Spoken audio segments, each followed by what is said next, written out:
In most card games, there are three main archetypes of decks: aggro, mid-range, and control. And within these archetypes are different branches of playstyles that give each deck their own personalities. Today, we will be discussing the patience of control decks. Control decks are very defensive and slow when it comes to its playstyle. Its main strength relies on buying time to get to the late game, where it has enormous power spikes. In most card games, including Lorcana, control has a lot of hard removals that removes any character in play and an action card that can clear the board and basically reset the game. It also usually runs high ink cost characters that can either dominate the board or finish the game fast. Control is about adapting to the meta when it comes to speed. Usually, aggressive decks will set the pace for most metas, and control has to find a way to adjust in order to keep up and make sure it doesn't lose fast to the speed of aggro decks in early game. There are many types and variants of control, but the fundamental idea remains the same. Here's a sample curve for control. It is very much like mid-range, but usually has more cards that are stronger for late game. When playing control, you need a lot of patience and experience. You need to learn how to read the meta. You need to know most of the cards that your opponents will possibly play. For me, it's easy to learn how to play control, but mastering it requires time and experience. Now, I'm about to discuss control decks and some sample variants in detail, and also give extra advanced tips and tricks towards the end of the video. So what are we waiting for? Let's get on with it. All right, let's talk about fundamentals really quick. As a defensive deck, it's very important to know and how to buy time for late game, because this is where control decks shine. So let's say you already know what your opponent is playing. It's very important that you change your mulligan plans in the beginning before the game even starts, based on what they're gonna play turn per turn. For example, playing against aggro, you wanna keep a low curve hand in order to keep up with their speed. You wanna be able to play something turn per turn or remove something every turn. Against aggro, it's your weakest matchup, but if you are able to handle them early game, you don't really have to prepare for late game so much. Because once you handle them early game and entering mid game, they basically don't have a chance anymore to finish the game, or their chances go slower and yours goes higher, and closing the game should be easy peasy from there. Now against mid-range, even if we have an advantage and we're in favor in that game, we still want to be able to not just chill and not think about our plays. It's still very important that we still have some early game plays, because the thing is, they're gonna try to build tempo as fast as they can, or as best as they can. And if we don't have an answer in turn 1, 2, 3, 4, they're gonna build so much tempo that they might finish the game before end game happens. So you still have to keep some cards for early game, not as heavy as against aggro, but you want to turn 1, 2, 3, 4 play to prevent them from building so much tempo that they can just finish you off before be prepared happens. Now, the trick is buying time till be prepared, because once be prepared happens, every single thing that they worked hard for to build tempo on board will be erased. And then from there on, you're just gonna basically annihilate them. The game becomes easier. It's also important to know that in between those turn 1 to 6, that you somehow want to squish in some draw turns. You want to be able to have more cards against your opponent once you use be prepared, so you can reload the board and make sure you have resources to handle what they're gonna play next. Now, if you can do all of that, the game should be easy peasy from there, just like playing against aggro. Now, the mirror game against control is where it gets tricky. And of course, you want a turn 1 and 2 play still against your opponent, but it turns into a game of resources. You gotta be able to understand value and also understand when to draw and when to keep pushing, because you don't want to over push, because you know for sure that comes turn 7 in this game, be prepared it's gonna happen, and they're gonna annihilate your board with be prepared, right? But at the same time, you don't want to play too slow, because you still want to add some pressure in the board to make sure that your opponent is not just drawing every turn. For me, that's what I prevent to do, because I want to be the one that's drawing all the time. I want to be the one that's able to have card advantage against my opponent before turn 7. And if I'm not putting enough pressure in the board, then my opponent is going to do that against me. In a mirror matchup, especially on set 2, there was a lot of times that whoever draws the Merlin Rabbit is the one that wins the game, because they are able to just keep playing something on the board, quests, keep poking with the lore, and then they wipe the board, and now they have more cards than you. If you play something, they can answer that, and if they have five cards in hand and you only have 2 cards in hand, then those, most of the time, those 2 cards in their hand against 2 cards of yours, they have a 3-card advantage, and they'll just take advantage of you that way. So this is where it gets really tricky, but you can't play too slow. You can't play too slow against control. Even though you know that they're gonna shine at the end, you still somewhat want to be in the driver's side. You want to put pressure still in early game, but you don't want to overextend. You should, as a control player, you should know when to stop playing on the board, because they're gonna take advantage of you if you overextend. Now, let's talk about control's place in the meta. Control since set 1 in this game has been very dominant.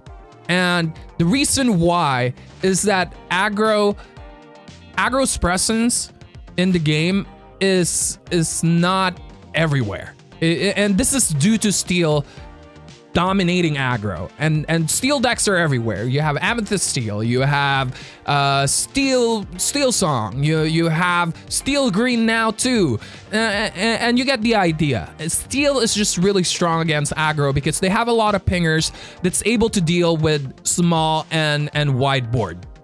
But in set 3, aggro found a way to somewhat survive Steel. They have an answer now against Steel, because you have cards like Ursula or Bare Necessities that can get rid of these AoE songs or just pingers in general. So you can't be too comfortable and still have to expect that aggro from time to time will show up here and there, and that's your hardest matchup as control, because they can finish the game before you can even get to turn 7 or before you can get into late game where you dominate them.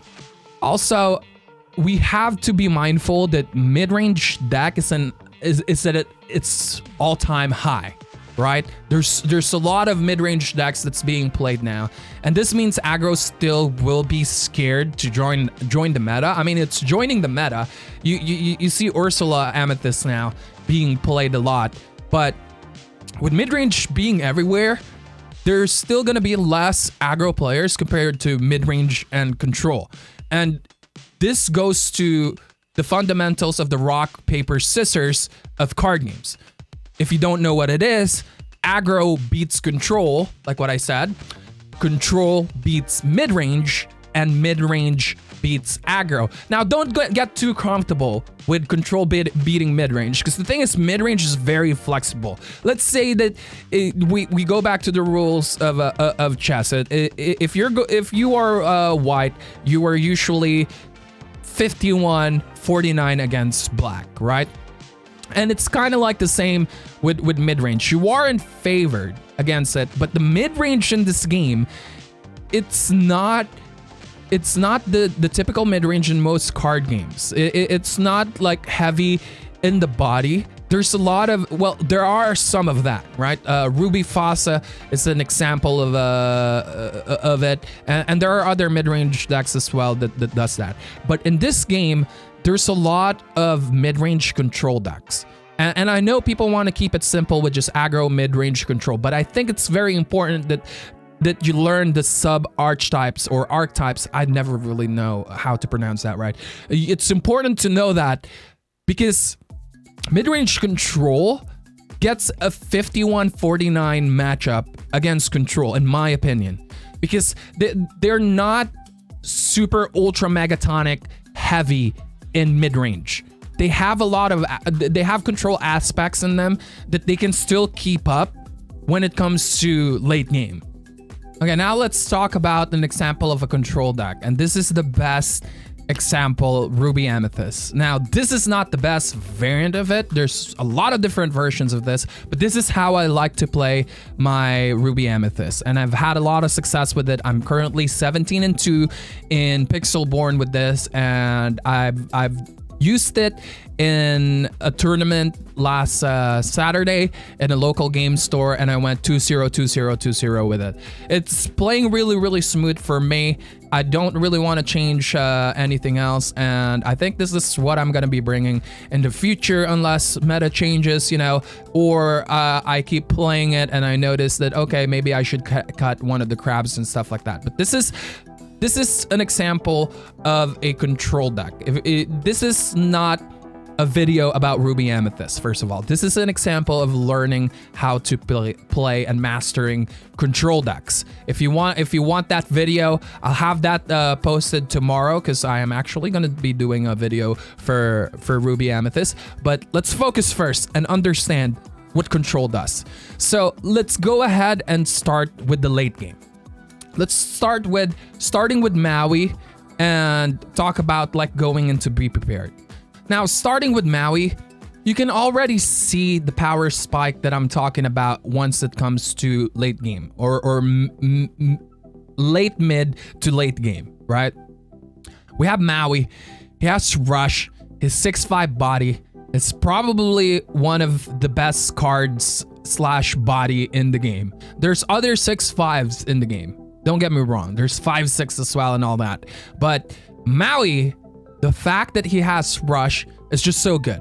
Because the moment you use him, the moment you play him, you can use him right away to answer whatever is the problem in the board. And then he's followed by Lady Tremaine and Medusa, which can banish characters. Lady Tremaine, if they only have one character on board, or if they have two good characters on board, and you can play Lady Tremaine because you don't really care which one they take out, because Lady Tremaine is a card where they have to choose which one they want to banish. And then you have Madame Medusa, a great upgrade for control, or for Ruby in general, because there's so many targets that is very important. Like Tinkerbell is probably one of the only like targets that I think that you can kill at turn 6 that Madame Medusa can't handle, right? But you have Beast, you have Kida, if Kida is being played, you have Robin Hood, you have so many targets with Lady Tremaine or with Madame Medusa.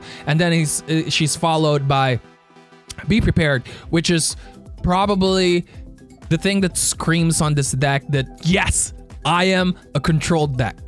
Be Prepared is a board wipe. It's your reset button. If things doesn't go your way from turn 1 to turn 6, then you have Be Prepared to reset things around, and maybe you can take the game from there. And it should be much easier for you to take the game from there since you're a control player and you have better cards in the late game. And then you have Maleficent Dragon as well at turn 9. But I cut the Maleficent Dragons, even though the Maleficent Dragons are super scary, because early game now is crucial in my opinion. The set 3 basically made the game much faster, and you can't get away with running 4 Maleficent Dragons in my opinion anymore, because you could have run something earlier so you don't lose early before turn 9. And then you have Teeth and Ambitions as well, which is a tool that you can use in early game. There's a lot of 3 HP that you can target with Teeth and Ambitions, so you can remove a smaller character if you're playing against aggro, or if you're playing against mid-range and they have Cinderellas, you don't want them to sing and you don't want them to shift, you can target the Cinderellas with Teeth and Ambition, or even just damage Beast, because Beast, if you don't have Madame Medusa turn 6, you can't deal with it, and you don't want them to keep drawing, because remember, game of resources is very important. When you're controlling the opponent on the board, you're also in somewhat way controlling their hands, right? You're controlling the amount of cards that they have. The less cards they have, the better for you, because you can answer their card usually one per one. They don't get any value. If anything, cards like Madame Medusa get so much value because now you can remove -1 from them by playing one card, but it's a 4/4 body that stays on the board that can take another card, and that is value for you. And now we're going into friends on the other side. Friends on the other side, you need draws in control, because you will spend cards to deal with their card, and you need to be able to reload your hand when it comes to that. And we're gonna get into drawing here pretty soon. I also added the Maui's fish hook. It's just a really, really great splash. You can run 2 of these as well if you want. I see a lot of lists that's running 2 of these, but I prefer just having 1. I have a lot of draw cards to search for this if I really need it, and even if I don't have it, the Merlin crab still basically doesn't work. The only thing is, like, if I fight against evasive, then I could be screwed. But so far, I don't have a lot of problem against that. So maybe in the future, if I did, I would probably add another Maui's fish hook. And then you have Queen's Castle, which is really, really good. I only run 3 of them. I don't want to get too greedy. I like my list being control heavy. I want to control the board. I want to have creatures there. I want to have spells that can remove stuff, you know? And the thing about Queen's Castle, it's a great card, but it's a card that is playable or is really good if you can win the board. So if I'm not winning the board and I'm playing Queen's Castle, then it's pointless, because they're just going to destroy the Queen's Castle, and then they're going to destroy my other characters after that. So you basically get the idea, but having 4 of this is not so bad. This is just my preference. This is how I like to play the game. This is how I like to play my control decks. Now, let's talk about the turn 1 to turn 4. Remember, in a control deck, it's very important that you are able to buy time. And like what I said earlier, because you can dominate late game, right? And like what I said earlier, the meta is much faster now. And I don't like losing early games against aggro or against mid-range that are fast. So this is the reason why I'm running 8 1-drops. Before, the meta was much slower on set 2. I was able to get away with it just by running 6 1-drops. But now I'm running 8. I have Rafiki, which is really, really good against non-steel players. You don't want to play this against steel. You want to play mini instead against steel, because Rafiki dies to a lot of pingers. But if they're not playing steel, Rafiki is really good, because he can pretty much take out any bodies from turn 1 to turn 3. He can trade itself, and it only costs 1, right? But Mini is a much more ideal play against steel players, because she has 3 HP. She's a great target for Teeth and Ambitions, and she can survive once the bounce package comes. Now let's get into the bounce package. Now on turn 2, if nothing much is happening on the board, you can quest with Rafiki or Mini, and then you can bounce them back with Madame Mim. And comes turn 3, it's the same idea. You have the Mim Fox to deal with the board. These cards are Ultra Megatonic cards. One of the biggest reason is, at first glance, they don't look too good, right? Like, unless you're a competitive player, at first glance you will see this right away.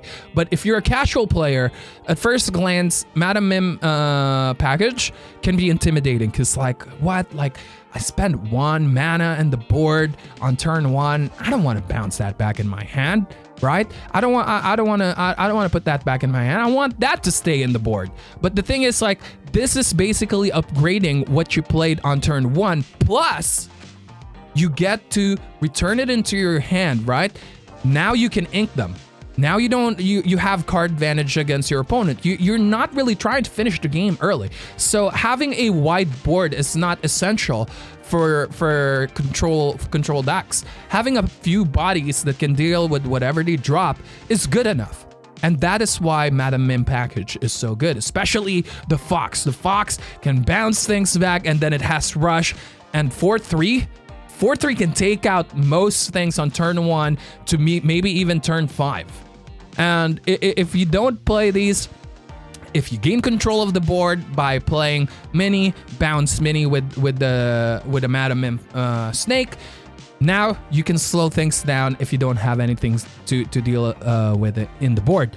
You can either play Maleficent or you can set up a Maui's Fish Hook. For me, my ideal play a turn 3. If I gain control of the board, I love playing Maleficent because Maleficent is basically a free card to play instead of passing a turn 3. You get to play Maleficent. It replaces itself because it can draw. And if things doesn't go your way turn 1 to turn 3, you also have a Crab that can save you. It can buff Mini, and now Mini can trade into a lot of things. Maybe even get some value trades because some things doesn't have 3 damage. Now Mini is taking out something with 3 HP but has 2 damage, right? And even if I don't have any target for the Crab, I think the Crab is super solid because it's a 3-3 body. 3-3 body from turn 1 to 3 is super solid for me because it's still, the 3 damage is still able to take out most things in the game. And this is why I like Merlin Crab, because it's multi-purpose. It's a 3-3 solid body that can buff anything that you want to get value trades, right? Or you can even bounce it back with the Mim package, and now you can buff the Madam Mim and then take out their Queen's Castle. And this is why I have 4 of them. I love the Crab a lot. Now we have the Merlin package at turn 4. If you're ahead, Merlin Rabbit is really good. And even if you're not ahead, Merlin Rabbit is still really good. The thing about Merlin Goat, it's a great play, but you don't want to really play it at turn 4 all the time. If you don't have any other plays, then go ahead and play it. But I like playing the Rabbit better because the Rabbit gives me, it's a free card, and if it gets removed or if you bounce it back, you get another card. And for me, like what I said, resources is very important. Card advantage is really important, and Merlin Rabbit just gives you that tool to make sure you don't fall behind on resources. And then you have friends on the other side as well that you can sing with Maleficent, or you can trade something, or you can take out something with Madam Mim, and if Madam Mim doesn't die and they didn't exert anything, or they didn't want to deal with your Madam Mim, or they didn't have anything to deal with your Madam Mim, now they can sing Friends on the Other Side too. And Friends on the Other Side is just really good because if someone especially if someone sings it, it's a free reload for your hands, right? It pays for itself plus 1 other card. And that's basically it. You get the idea of the turn 1 to turn 2, turn 3. You try to get control of the board. You buy some time, and then comes turn 4, reload whatever you spent on turn 1 to turn 3. And if you still don't have the board during that time, you can play the goat as well if you have to take something with the 4 HP. But most of the time, here's an ultra. I don't know if I have to save this for the end, but we'll do one of the ultra megatonic. What do you call this? We'll do one of the ultra megatonic advice already right now. Remember that your HP in this game, lore, your opponent's lore is your resources as well, right? So if they're not pushing hard with they're not questing hard, they're not gaining so much lore. That means you can use that as a resource because okay, I'll have this X amount of turns before they can get to 20. Maybe I can spend one of those turns to draw, to reload, to find better answers, to find more cards, to gain card advantage. In a lot of card games, since it's the score is your HP, you have an HP here, you don't have an HP, it's more of a quest to 20, right? In a lot of card games, your HP is a resource. You gotta know how much you can take, right? You gotta know that, okay, I can actually spend my HP right now to prepare myself to be able to be stronger on the later part of the game. And that's basically an ultra megatonic advice that I can give you guys that a lot of people are not using because they overextend when they play because they don't have that mindset of HP/lore of your opponent is also a resource. Now that we talked about an example of a control deck, you have an idea now of what control does. It's defense in the beginning, play for time, get to the very end game, and you annihilate your opponent. That's basically the ultra megatonic fundamental of idea of control decks. Now, before we get into that, I want to also mention some other decks. We're not going to go into it because, like, I think the Ruby Amethyst example is enough. You also have Pop Control, which is Sapphire and Ruby. It's the same exact thing that it does. You have the Ruby color, which is just great for playing control, and Sapphire is more used for your draw abilities, because like Amethyst is used for draws, but let's just be honest, Amethyst can do a lot of things. But Sapphire, on the other hand, they have Popsicles, and then they have Flaversham, which is their form of reloading your hands, of gaining card advantage against your opponent. But also one thing that Sapphire has is ramp. And what is ramp, Earl? If you don't know what ramp is basically you gaining extra ink. You're ramping up your ink. You're ramping up your resources so you can play more the next turn, or you can play bigger the next turn. That's what ramp is. And Sapphire is really, really good at doing that. But also some of the cards makes you lose resource really fast to gain better power spike the next turn. And there are also other control decks out there. A lot of them are mid-range control, but you can just put that in control. You can put that in mid-range. No one really cares. It's just important to know the sub-archetypes, in my opinion, so you know where their strength lies, you know. I put mid-range control in between mid-range and control, obviously, and that's where, like, it's speed. For me, speed is important to understand. So you know when to play fast, you know when to play slow, you know what you can take, you know what you can't take against these decks. And that is why I always have the sub-archetypes when I talk about these things. But that's basically an example of control. Pop Control, ramp, and there's other control decks out there as well. Make sure to be creative. You know, I know meta has been set already, but I still think the game is still early. There's gotta be some decks out there that we don't know yet, and just experiment. And even if you're not a competitive player, keep experimenting. Find a fun way to play control. You don't always have to be ultra megatonic #1. You know, it's all about having fun. But if you want to be competitive, I've already said a lot of things for that side of the video. Now let's get into the advanced tips and tricks. It's the same advanced tips and a lot of this is the same advanced tips and tricks that I gave before with the How to Meister series. Is that be a spy. And it's so important to go online, look at the meta, look at what the cards that are being played, especially as a control player. You need to know what they're gonna play on turn 1, what they're gonna play on turn 2, 3, 4, 5, 6, 7, and so on and so forth.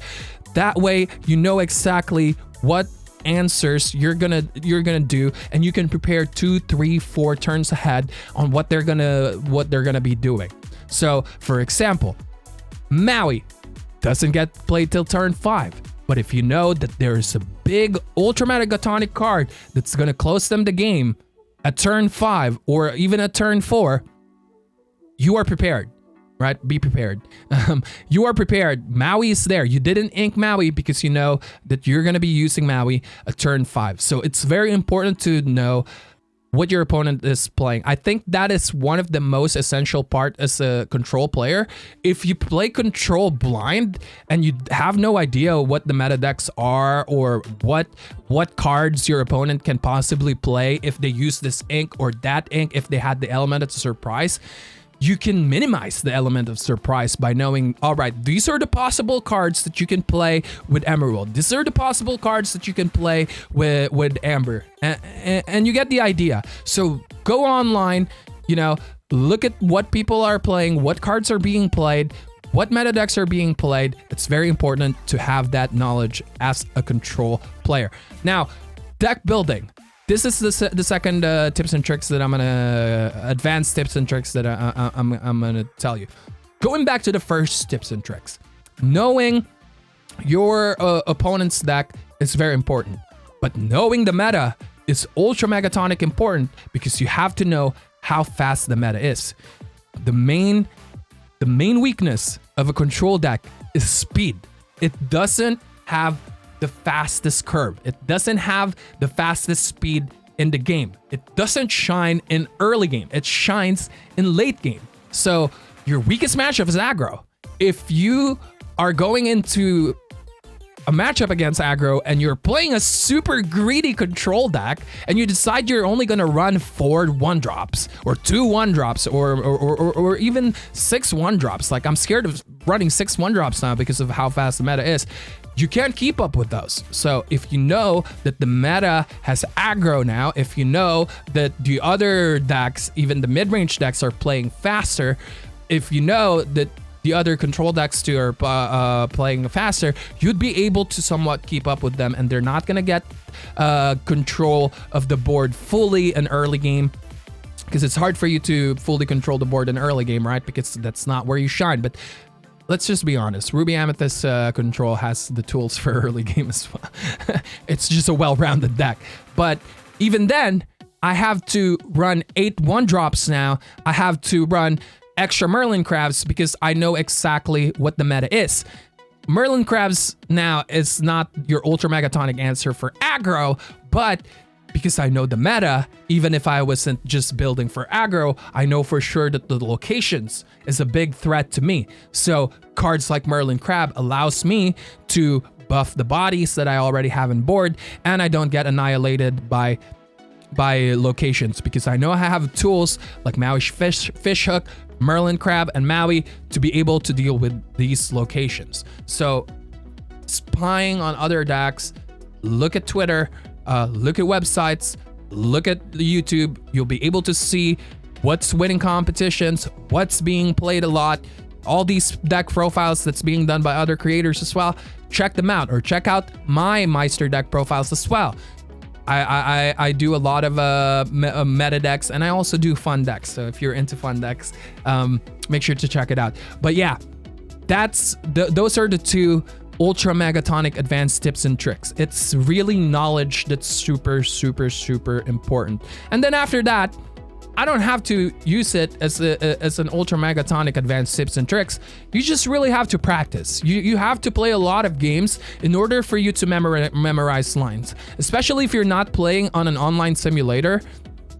If you're playing in real life, time is very important. You have to come up with a plan fast, because number one, if you don't, you're gonna end up with a bunch of draws, and you don't want that. You can't win with 0-0-7. You have 7 draws. If you can't finish early games, the games fast, then you're gonna end up with a lot of draws, or you're gonna end up with a lot of lose, especially if you lose the first game. How are you gonna win the other 2? Because you have to win the other 2 in order to win the best of 3, right? It's very important that you practice a lot to memorize your lines, so when you play IRL, you can close games.